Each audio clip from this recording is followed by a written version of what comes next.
Hey, welcome to part two of Data Analysis Basics. This is going to be focused on finding and choosing a data set. As an overview, we're first going to talk about where we can find data sets. Then we're going to talk a little bit about aligning them to our research question, and then we'll go through what evaluating a set might involve. Finding data sets.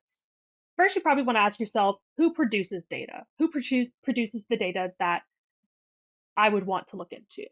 And to name a few, researchers and scientists, financiers and bankers, independent biotech companies, the government. There are more, but that's a lot of the big players. And where do they publish their work or their data? For scientists and researchers, this is going to be journals and public repositories. Financiers and bankers and independent biotech companies release regular reports. And the sad news is they may not. There are some entities that do not publish their raw data to any repository, either for security reasons or for proprietary reasons. There is a chance that the data set that you would like access to is not accessible. Oh, and then of course there's census data.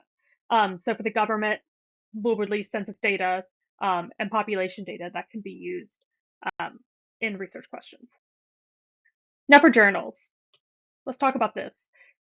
This is the primary place where curated or processed data will be published by researchers and sometimes biotech companies. The data here, though, is not raw data. This is data that has been processed, it's gone through averaging, it's gone through normalizations.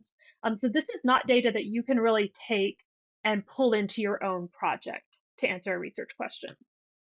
The good news is that more and more journals are requiring that the authors publish the data in an open access repository um, in order to be published in this journal. So in a lot of papers, you will see a data accessibility section. This is where they will put the information about where they have logged the data and where it's available. Sometimes the data that's available, they will say is in supplementary or is throughout the paper. One of the best places to find this kind of gene expression data, if you're interested in that, is GEO, or the Gene Expression Omnibus. This is maintained by the National Institutes of Health, or the NIH. It contains datasets big and small, so we're talking bulk RNA-seq, single-cell data, spatial data, proteomic, retrospectives. All of that can be found in the Gene Expression Omnibus. You find data in this omnibus by looking at either using accession numbers that you get from papers. So when you go to that data accessibility section, it will likely list an accession number, and you will take that number, go to the site, plug it into the search bar, and it will pull up that specific data set. Or you can actually just search the database with your keywords of interest. The downside is that you really have to be careful that you understand both the data and how the data was collected. You have to understand if the data, how the data was stored, if any pre-processing was done to the data before it was stored, how it's organized. So for example, if you wanted to look at RNA-seq data, something that is commonly missed is whether or not that RNA-seq data has already been normalized and scaled. That's important to know so that when you take that data and pull it into your workflow, you don't re-perform these tasks. Another place you'll find things is Kaggle. Kaggle is a community-oriented data repository. It includes models and machine learning data sets.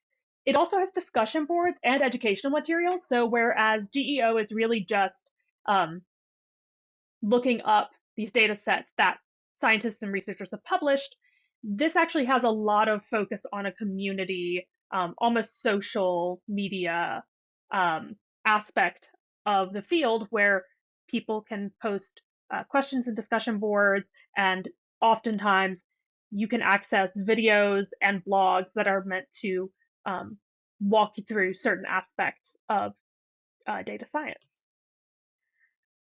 A potential downside is that it seems like it leans pretty strongly into machine learning and AI, so it may not be the most diversified platform, but honestly, looking at it more as it changes, it could have the data that you would need. You just have to be able to look for it. Next is the Pew Research Center.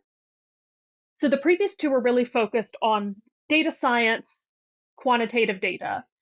The Pew Research Center is a nonpartisan, non-advocacy source of information regarding issues, attitudes, and trends.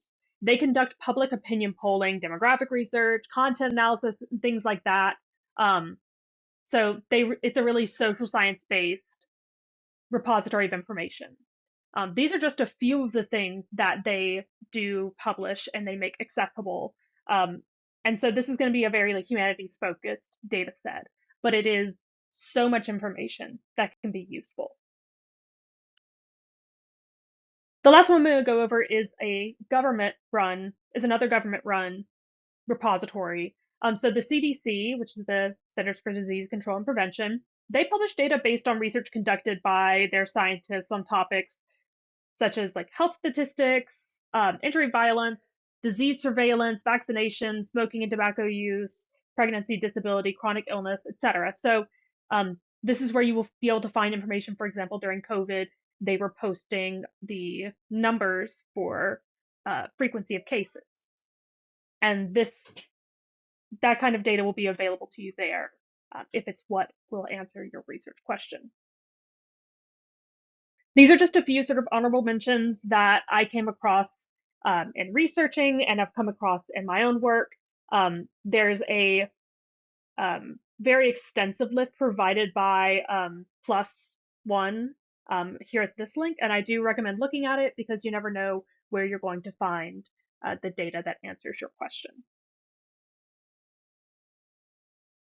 So in matching our data set to a research question, what we're having to do is take our research question that we have established, hold it up to a data set and say, does this data set have what I need to answer my research question? You have to make sure that you understand the literature, that you've reviewed it and you understand it. This will be vital in becoming familiar enough with things like the methodology by which the data was collected. When you understand the literature, you can identify gaps and you can improve your research question even. Well, understanding the methodology will help you to identify variables, controls, and better understand the structure of the data. So ask yourself, does this data set have the variable that I want to understand? Will analyzing this data answer my research question or fill any gaps? And what variables are present that might muddy my analysis? So for example, things that were relevant to the original purpose of the data, but not necessarily your research question. And the reason I bring this up is that because you're performing what we call secondary analysis, you have to understand that it's possible that the most relevant data set to your project will still not be a perfect match for your question. And that is where you would discuss these shortcomings in your discussion section um, and potentially propose future original studies.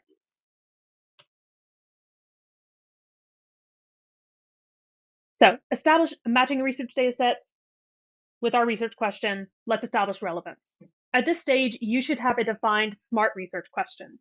As a reminder, SMART is also a goal setting tool, meaning specific, measurable, assignable, realistic, and time bound.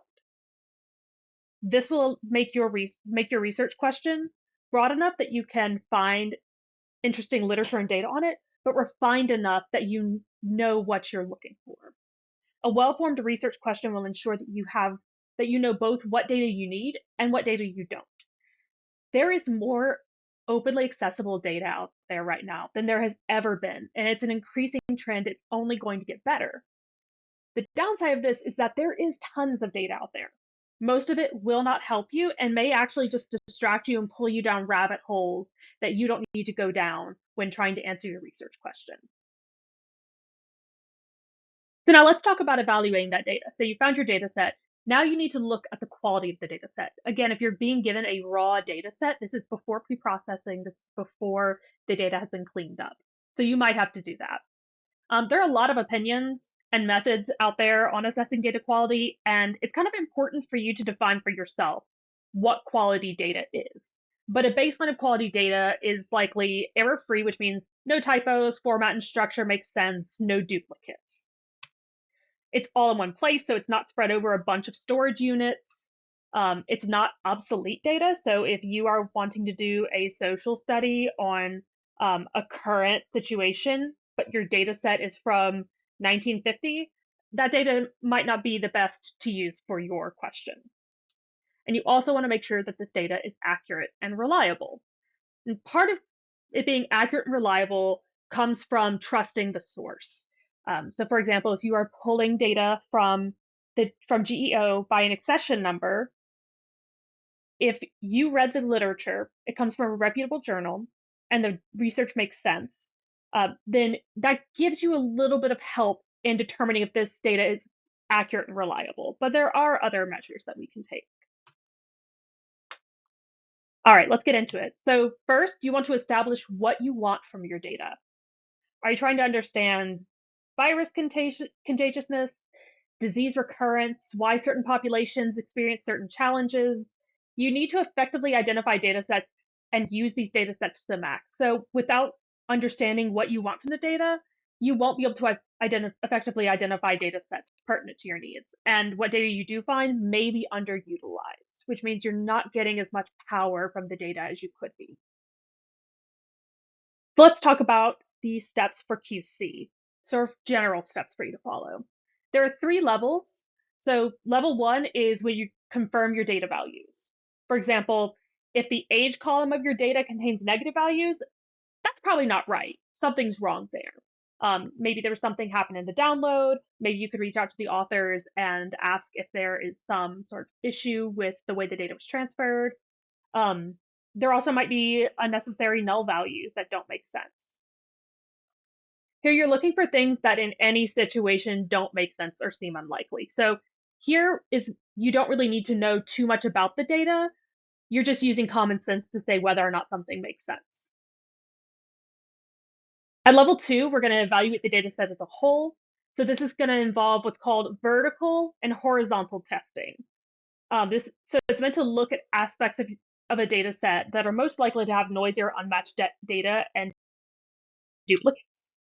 Vertical testing is when you find the statistical distribution of the data and you look at if all the values follow this distribution. You may, as you add more data, does it stay true to the distribution?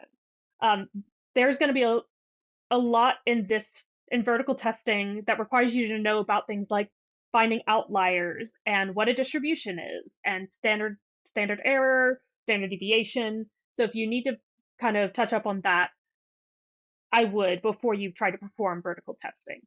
Horizontal testing is where you will go row by row and make sure there are no duplicate entries.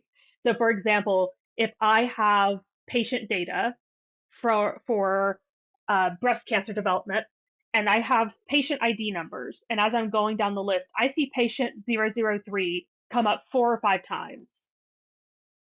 If they're not meant to be, if this is not longitudinal and this is like the data point at the end, I would say that that's a problem because patient number 3 is one patient and should not be repeated through the data set more than that. So finally, level 3 is considering the history of your data. So sometimes you might have data values in a similar set.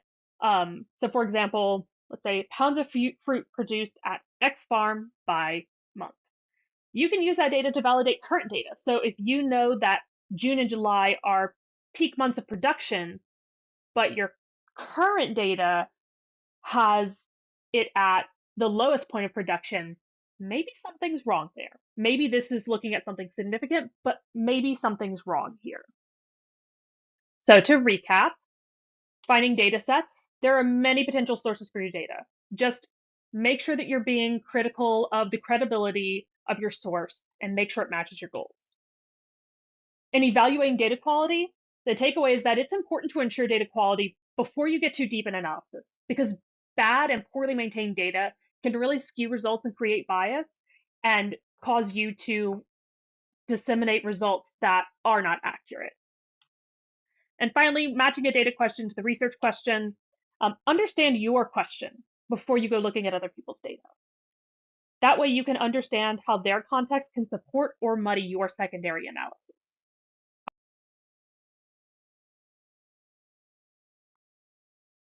Lastly, just a little table to sort of help summarize these 4 different data sets. Again, keep in mind that there are many, many, many more out there, but these 4 are a great place to start.